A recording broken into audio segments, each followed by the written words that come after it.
Hey, baby. Hi, love. Hi.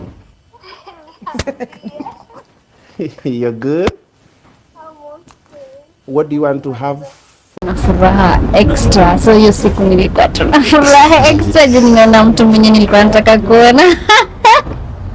Kenya imejaa na relationship drama. Sasa ni Oga Obinna na Miss P.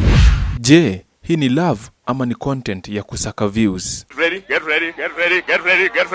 Mimi nakukatia by the way.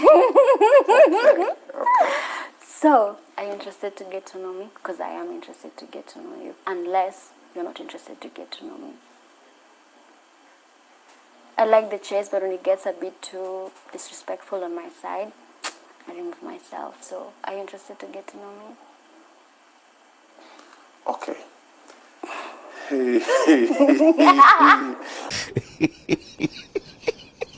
Na yote ilianza kwa Oga Obinna show. Miss P alimkatia live, watu wakiona kwa kamera. From jokes to chemistry, watu wakaanza kusema hawa wawili kuna kitu inaendelea.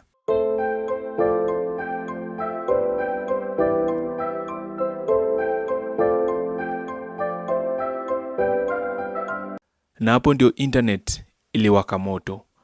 Video zao zikaanza kuspread kila mahali. Eye contact iko intense. Jokes zikaonekana personal. Fans wakaanza kuship vibaya sana.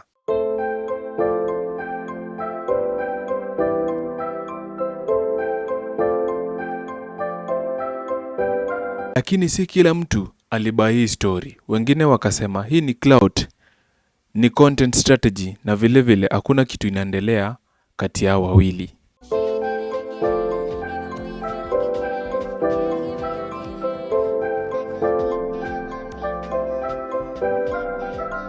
Swali ni je, wanafanya hii for love ama ni mchezo wa views na engagement? Sasa wewe unasemaje? Oga Obinna na Miss P ni real ama ni content? Comment hapo chini na usisahau kusubscribe, like and share. Follow for more trending Kenyan videos.